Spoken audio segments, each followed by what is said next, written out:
So, if I may open this session for about 10 minutes before we send you for coffee. Fantastic presentations. I want to know what questions you have. Andrew, and apparently you're going to get all the difficult questions, so there we go. So this is, I'd say this more as a personal citizen more than anything else. So this is so I've worked in the NHS for 30 years. I'm proud of the NHS. I use the NHS. Now I'm a very experienced user of the NHS, and I can usually get what I want within it. But fundamentally, what we've heard today is that it's broken. So how do we admit that it's broken? Because I think we do need to do that to move on and do all the things that we need to do. The workforce, we emphasise workforce, it's got to change. The way we fund it, it's got to change. Other countries have achieved this, but there's almost a resistance to us where 20 years ago, probably the NHS might have been the best, it might have been the most efficient. It is not now. How do we just say that is the case and then move on? Because I don't think we're able to do that because we have this sort of proudness about it that we want to hold close. That, for me, seems the fundamental issue that we need to change. Andrew, thank you. Ed, do you want to go first? Yeah, I can give it a go. I think you're right. We need a level of honesty to start off with. It doesn't mean that we don't want the NHS to be there for us when we get sick. People still want to be able to get that access. But we can be honest about the state and that there are challenges. That's not because staff aren't working hard enough and giving their all. There absolutely are. But we need to be able to reform the system and innovate at a pace to improve. I think the case study there from the colleagues at Roche was really good, really welcome. I think that, and there certainly is an opportunity there for collaboration, not just within the NHS and health and local government, but with industry partners as well, to try and increase that pace of change really that we need to be able to get on top of some of these challenges. So I think the amount of times that you'll see that perhaps an industry partner will say, here's a model of care. We can prove it works. We can prove, by giving people this treatment, it keeps them out of hospital further down the line and saves money. But the frustration that the pace of change isn't there, and often that we see that frustration, I think, shared within the NHS. But with the volume of work that's coming in, actually that headspace and that capacity to drive it through isn't there. So where there are models where partners can come together to actually say, right, we're going to put the management in place, we're going to put the resources in place to increase that. That's the model. The NHS has got, I think, a historical rate of productivity growth about 1%, I think, which is lower than the rate of demand going up. That's gone down since the pandemic, partly because staff are so burnt out. We need to step that up, but actually that requires that capacity, that managerial support to drive it forward. And I think I said in my remarks as well that the agency as well to say to staff, go on, we're going to back you to do this. We're not just going to tell you what to do from the centre. Saffron? Yeah, I think it's a really interesting question. I would shy away from saying it's broken and thank you for the commentary there. I think the analogy that runs through my mind is if you think about a car, if you have an accident in a car, and the car is broken, you write it off. You say that is no longer fit for purpose. I need to get a brand new car. That's I don't think we are there. I don't think we are at that point of brokenness in that way. I think it is incredibly challenging. But what I would want us to do is actually to broaden our horizons and look not just at the NHS as an institution, but to think about what goes around that, because I think what we have seen if we look at the last 10 years, I think what we have seen is 1% a year broadly investment in the NHS versus 60, 70 years worth of 4, 5 or 6% investment in the NHS. So level of investment has come down significantly. Alongside that, we have a massive change in demographic factors, lifestyle factors, etc., which have impacted on the use of the NHS. And then the third point, and I think this is a really, really important one, is that we have seen massive, not just a kind of static investment, but we have seen disinvestment in other services around the NHS, which are less politically sexy, in inverted commas, you know, local government, social care, education, criminal justice, wherever you want to look, we have seen massive hollowing out of those services. And without those, the NHS cannot run effectively.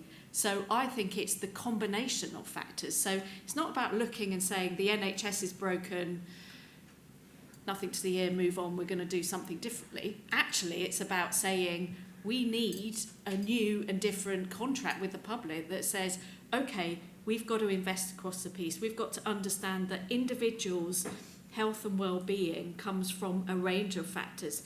It comes from, you know, all of the stuff we know about people accessing services in their communities that keep them fit and well, and actually are the services which also identify when someone might need help at a really, really early stage.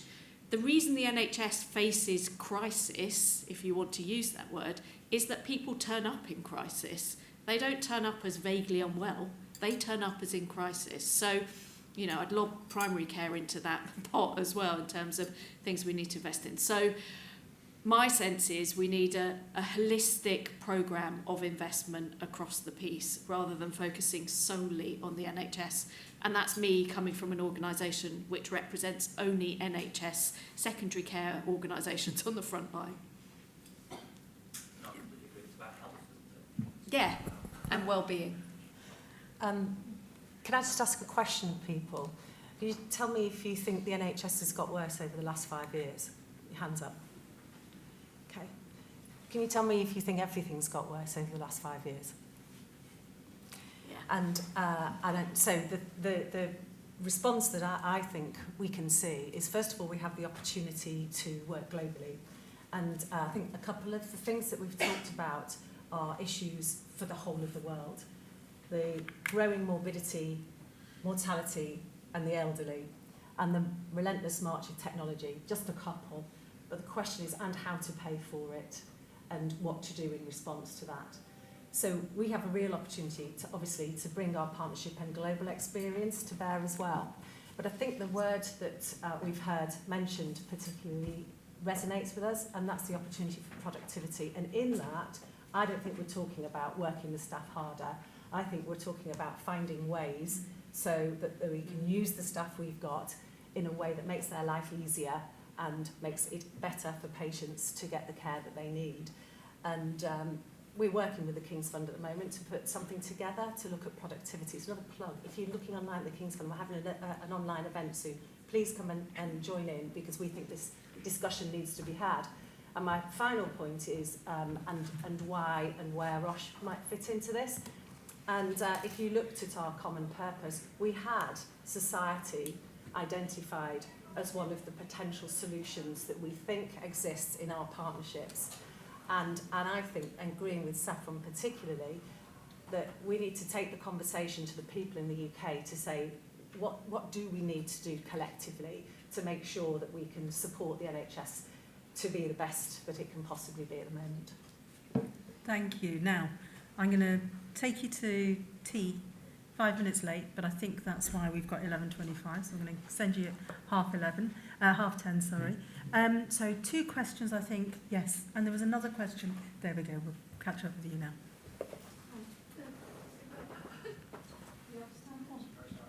Okay, thanks. Sorry. Brilliant, we can hear you. Absolutely fascinated by the Code to Clinic presentation, so thank you very much for that. I'm saying this on more of a bit of a personal level as a frustrated parent with the NHS. So say you find some correlations in the presentation of symptoms for somebody and a treatment that perhaps is not recommended at the moment by NICE. How much weight will what you do change policy? Paula, Rebecca? Yeah. I code for a living, just to be super clear. So thank you for the question. I think you know, our partnership isn't about necessarily leaning into those discussions around that. And in true coding style, I will defer to Andrew. But you know, this could be an area that will be explored. But I don't think the weight part has, you know, anything actually to do in that equation. But Andrew, I don't know if you'd like to comment. I think so. Again, speaking as a slightly personal approach from a GOSH perspective, but for me this is a really, really important area, particularly for the world that we're involved with, which is rare diseases. And actually, I think we have, and again, it is hugely working in partnership with lots of people around, whether it's drug discovery, whether it's around how the data works, and importantly, working with the regulators, so the MHRA and NICE.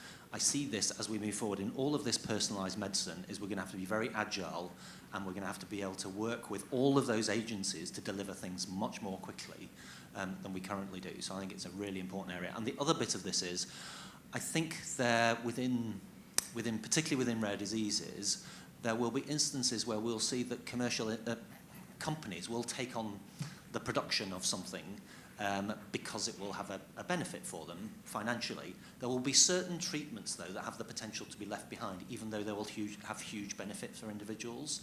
And for me, and I think you're probably alluding to that, that's the bit where we've got to find this sweet spot between we can develop, we can deliver, we need to do it actually completely at cost. There should be no profit in that particular one, but working with MHRA and NICE in particular, how do we make that happen quickly? Because we just see people's frustrations in this world endlessly. Thank you. And if I may, there are a couple of more hands coming up, and if I could ask you to approach people in the break, but may I take this question here? And keep your questions because we have got another Q&A a little bit later as well. Thank you. I'm Leah Alley. Thank you for your talk this morning. It's been very interesting. So I'm a clinician who spent my career working frontline in industry and in NHS England on trying to build truly patient-centred biopsychosocial models of care, both digital and non-digital. And my question is quite a big one before we go into the break, is really in a resource-constrained environment, how do we move people from a very medicalised model to a biopsychosocial model where there are huge amounts of missed opportunities? So in 6 months, without a bit of code in sight yet, Rebecca, although I hope there will be, we have managed, taking a design-led approach, to reduce a 55-week average waiting list with serious incidents on the waiting list by 40%. And that is literally by taking a very simple prototype, agile, design-led approach of doing things. I'll tell you about it later, Stella, because it's in Croydon. I would like to know, where is there room within the long-term plan and a renewed vision to really move this? Because for me, in all the work I've done, I don't see that dial moving unless we can move away from that model. Who would like to take that question? Saffron, please do. I'll take a bit of it. I don't think I'll answer the whole of it, but I actually think what we see is we see this happening in places, but it's atomised. I think that's the issue. So if I think about what I see when I go and visit Mersey Care Trust, for example, Mental Health Trust, they do some fantastic work in treating. They have this approach called life rooms. I don't know if you know of them, but actually some of that is taking a lot of what you're talking about, not all of it, but a lot of what you're talking about, and basically saying we are going to use every method to treat this individual who has probably, just by turning up and using our service, and for people who don't know, it's a service based in the community, often incorporates a library, might incorporate a 0 to 5 club for young kids. It's one of those kind of community-based hubs, but also brings in people to, have diagnoses, to have support with worklessness, to have all sorts of different approaches to their mental and physical health challenges and issues. And I think we are seeing models like that erupting all over the place in response to need, which start to move us away from a very medicalised approach and build in those 3 elements that you're talking about. It's only part of it. It's not the whole bit of it, but I think that elements of the long-term plan, elements of integrated care system, actually elements of not quite desperation, but organisations being right on the edge that they are driven to more extreme innovation is actually helping people to set up services that anticipate and meet that need in a way that isn't just medicalised. So it's not a full answer to your question, but it's part of what I see going on out there. Thank you very, very much. So may I invite you to tea and coffee, which is going to be served outside, to be back in the room for 11 o'clock. Please do network with each other, because the answer to the problems that we have are with you. Visit the stands, but also a round of applause for our speakers.